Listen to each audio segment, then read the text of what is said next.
When people picture the UK, they often think of London's relentless rush, Edinburgh bursting with festivals, or beaches crowded with cameras and influencers chasing the perfect shot. But hidden beyond all that noise are places that feel almost forgotten.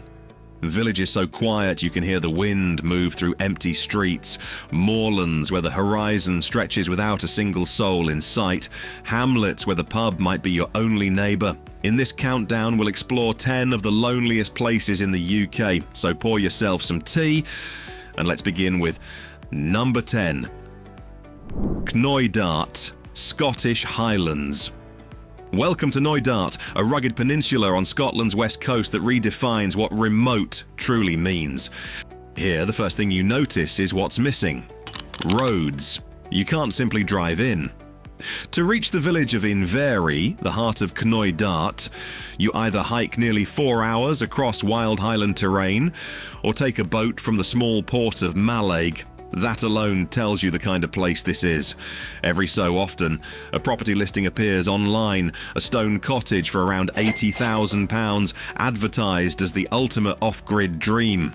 The photos show breathtaking views, mountains plunging into sea locks, skies so dark you can see the Milky Way stretching across the night. It looks like paradise for anyone craving peace and escape, but the reality is quieter and harsher.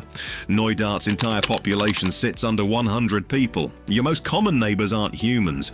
They're red deer wandering the hills and clouds of relentless midges that arrive every summer, ready to test your patience. Amenities are almost non-existent. There's a tiny shop stocked with essentials, sometimes jokingly described by locals as a place where the tins might be older than your grandmother.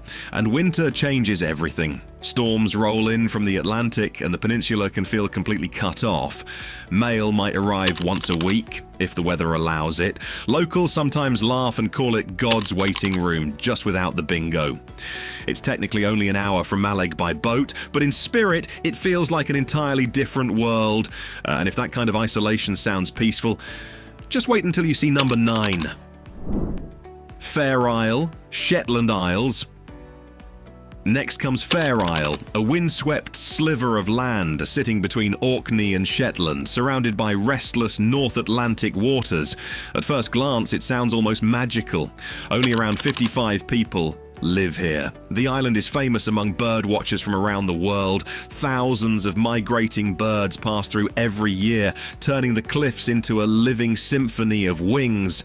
Property listings occasionally pop up too. Small stone cottages for around £60,000, perched above dramatic sea views that could hypnotize you for hours. The dream they sell is simple: slow living, wool from local sheep, hand-knitted Fair Isle sweaters, and nights under vast, quiet skies. But life on Fair Isle has a way of reminding you who's really in charge: the weather. Storms sweep across the island with little warning, and when they do, ferries simply stop running. Days can pass before another boat arrives. Supplies slow down, travel plans disappear. You learn quickly that the sea decides everything. Amenities are minimal. There's one small shop and one pub, and even the pub closes early because, well, there aren't many customers. Internet connections can feel like something from another era. And for children, school often means helicopter flights to mainland Shetland. Then there's the fog. When it rolls in thick off the ocean, the island feels cut off from the entire world. Some visitors love it for a while. One Reddit traveler wrote, "I adored it for the first month. Then the silence started to get inside my head. Out here, birds outnumber humans nearly 1,000 to 1. Brutal? Maybe. But somehow the next place on our list pushes the isolation even further." Welcome to number 8, Lundy Island, Bristol Channel. Now we head south to the Bristol Channel, where a lonely block of granite rises from the sea, Lundy. It's barely 2 miles long, sitting off the coast of Devon like a forgotten outpost. The first rule of Lundy life: no cars, no mains electricity. The island runs on generators, wind, and a pace of life that feels centuries removed from the mainland. From the outside, it sounds almost irresistible. Occasionally, small bunkhouses or properties appear in the £40,000 range, marketed as the ultimate escape, a millionaire's retreat without needing the yacht. The scenery is breathtaking. Atlantic waves crash against towering cliffs. Seals pop their heads above the water as if greeting newcomers. And at night, the sky explodes with stars so bright that city dwellers swear it looks unreal. But here's where the dream starts to shift. Only 5 people live on Lundy year-round. The island's tavern, your main social lifeline, has been run by the same family for generations. It's the one place where everyone eventually gathers, because there's simply nowhere else to go. Getting in or out, that depends entirely on the weather. Small planes sometimes land on a grassy strip, but flights can vanish from the schedule without warning. Supplies arrive mostly by weekly helicopter or boat drops, and when storms roll through the Bristol Channel, the island feels completely cut off. Locals often mention that there's been just one recorded murder in over 200 years, and some jokingly say the island's ghosts keep watch to make sure there isn't another. But the real presence here isn't spirits, it's the wind. It never truly stops. Day and night, it sweeps across the cliffs, rattling windows and reminding you how small you are out here. The solitude feels ancient, almost eternal. And yet, even this wild island can't match what's coming next, because number 7 proves you don't need to leave the mainland to feel completely alone. Number 7. Swona, Orkney.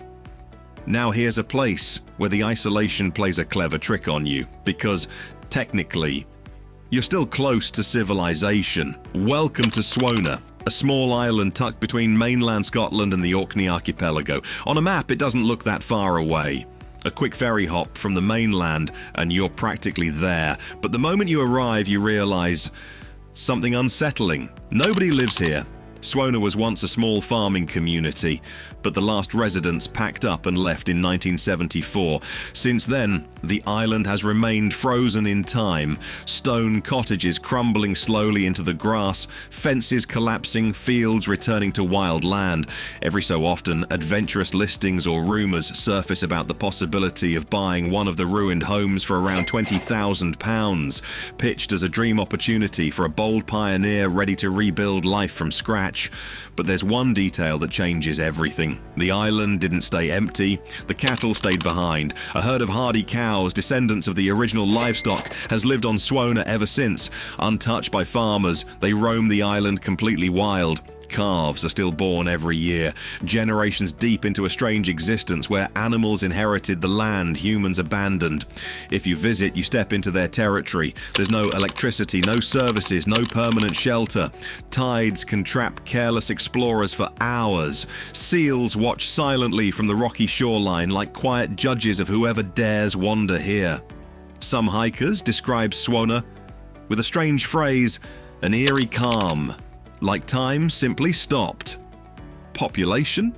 Technically 0 humans, but animals roam freely across the island, making it feel alive in a way that's both beautiful and unsettling. And if this place already feels haunting, brace yourself, because the next locations on our list don't just feel empty, they crush the soul with their silence. Number 6. Rum in a Hebrides. You've made it halfway through the list. If the idea of these lonely corners has you hooked, imagine living in one of them, where silence isn't just peaceful, it's constant. Now let's push deeper into the map. At number 6, we arrive on the island of Rum, just off the Isle of Skye. From the outside, it looks like the ultimate wild escape. Jagged mountains rise straight from the sea. Golden eagles circle overhead. Photographers and hikers dream about landscapes like this, places where every step feels untouched by modern life. Some listings even promote old bothies or cottages for around £70,000, selling the fantasy of a rugged off-grid retreat. But the moment you stay longer than a weekend, reality starts to creep in. The island holds around 30 permanent residents. There's one small shop, and locals joke its shelves are mostly stacked with the same essentials. Think pot noodles and basics to get you through another quiet week. Need a doctor? There isn't one. Serious problems mean catching a boat back to the mainland, if the weather cooperates. And the true rulers of Rum aren't people, they're red deer. Roughly 10,000 acres of land belong to them. Herds roam the hills while the human population occupies a tiny patch of settlement along the coast. Then the fog arrives. It rolls down from the mountains and out across the sea, swallowing the horizon until it feels like the rest of the world has simply vanished. One former resident wrote in a blog after leaving, "A year on Rum taught me something important. I actually need other people. Out here, wildlife easily outnumbers humans. And if you think that's empty, wait until you see number 5, where the human presence almost disappears entirely." Number 5, Hirta, St Kilda. We've reached the top 5, and the loneliness now begins to feel almost mythical. At number 5 sits Hirta, the largest island in the remote St Kilda archipelago in the Outer Hebrides, often described as the loneliest postcode in the entire United Kingdom. From afar, it looks breathtaking. Towering cliffs plunge into dark Atlantic waters. Vast colonies of puffins fill the skies. It feels like stepping into a nature documentary. Every so often, you'll hear whispers online about opportunities to stay in restored cottages maintained by the Ministry of Defence or conservation groups, an experience sold as a rare escape into untouched wilderness. But the truth carries a heavy history. Hirta was once home to a tiny but resilient community that survived here for over 1,000 years. Generations lived by fishing, farming, and harvesting seabirds from the cliffs. Life was brutally hard, but it endured. Until 1930, when the final residents asked to be evacuated, isolation, harsh weather, and lack of supplies had simply become too much. Today, the village still stands. Stone houses sit quietly in the grass as if waiting for families who will never return. The island now functions mainly as a Ministry of Defence monitoring station and a protected wildlife sanctuary. Volunteers and military staff rotate through in short stays, but no permanent civilian residents remain. The Atlantic surrounds everything. Storms slam into the cliffs with relentless force, and once you're out there, mainland Scotland feels unimaginably far away. Even the local wildlife tells a story of isolation. Soy sheep, a rare breed, have evolved here for centuries almost entirely on their own. Visitors often describe the same strange sensation. At first, the beauty is overwhelming. The silence feels peaceful. The cliffs and seabirds seem magical. But after a day or two, something changes. One hiker wrote, "The beauty slowly turns oppressive. The wind never stops, and you start to feel how small you really are." Hirta feels less like a village now and more like a ghost preserved in stone. And if that sounds isolated, brace yourself. Number 4, North Rona, Outer Hebrides. At number 4, we leave behind even the faint traces of community. Welcome to North Rona, a jagged rock far out in the North Atlantic, one of the most isolated points anywhere in the British Isles. The island has a history that sounds almost mythical. In the 6th century, early Christian monks built a tiny hermitage here, choosing the place deliberately for its extreme solitude. Imagine the dedication that required, living on a wave-battered rock surrounded by an endless ocean, believing the silence would bring them closer to something divine. From a distance, the idea can feel romantic. Seals bask along the shoreline. The air is pure, untouched. In theory, it sounds like the ultimate spiritual retreat, complete isolation, nature in its rawest form. No distractions from the modern world. But reality hits hard the moment you step onto the island. There are no homes, no services, and no fresh water source. Rainwater must be collected in barrels if anyone hopes to stay for more than a short visit. The lighthouse that once required human keepers was fully automated in 2020, removing the final permanent presence of people. Now the island belongs almost entirely to wildlife, and not the charming kind. After centuries of shipwrecks along these brutal waters, rats arrived and thrived. They dominate the island alongside large seal colonies, turning North Rona into a strange kingdom of animals where humans are little more than temporary intruders. The weather completes the picture. Storms crash into the rock for nearly 300 days a year. Winds roar across the cliffs, rain lashes sideways, and the ocean never stops pounding the shoreline. One rare visitor described the experience chillingly. It felt like something was watching, but it was just empty. Even the monks who once lived here rarely stayed long. North Rona isn't peaceful. It's raw, relentless isolation. And somehow, the next place on our list takes that feeling even further, because number 3 doubles down on the desolation. Number 3, Sule Skerry, Orkney Fringe.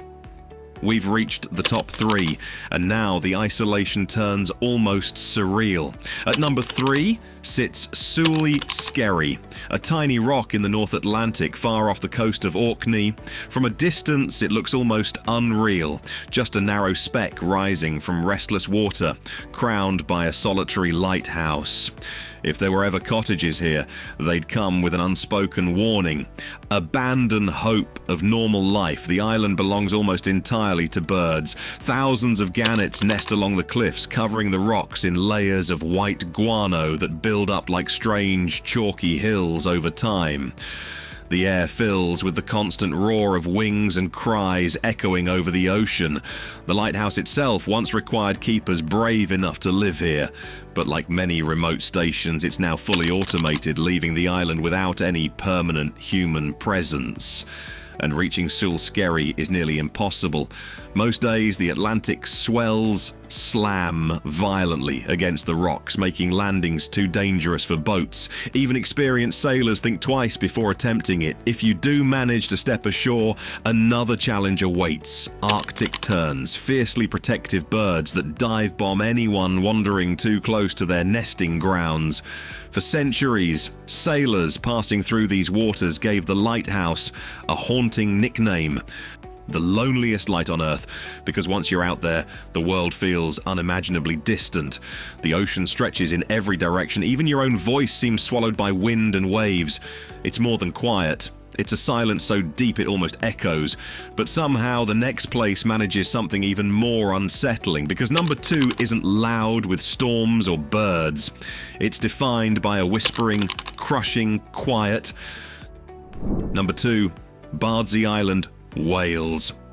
Bardsey Island off Gwynedd carries centuries of silence. Once home to 20 monks, its ruined cottages, sometimes around £50,000, tempt modern hermits chasing sunsets and whale sightings. But reality bites. Only 2 residents at most, no electricity, feral goats roaming freely. Over 300 shipwrecks haunt nearby waters. When fog and currents lock the island down for weeks, visitors realize the truth. This holy retreat can feel more like a prison, finally. Number 1, Outstack, Shetland. At number 1, we have Outstack, the northernmost rock of Shetland, often called the darker twin of nearby Muckle Flugga. There are no homes here, just a brutal crag marking the very edge of Britain. The lighthouse nearby is automated, leaving only wind, waves and puffins as witnesses. Gales can hit 100 miles per hour, waves smash the rock endlessly, and there's no soil, no shelter, no life beyond seabirds. Sailors once avoided it like a curse, and that's the list. 10 of the UK's loneliest places where silence isn't peaceful. It almost screams, could you survive a winter in any of these places? Let me know in the comments. If you enjoyed this deep dive into the loneliest corners of the UK, make sure to like the video, subscribe and turn on notifications for more strange places, hidden gems and rankings across the UK and Ireland that will genuinely surprise you.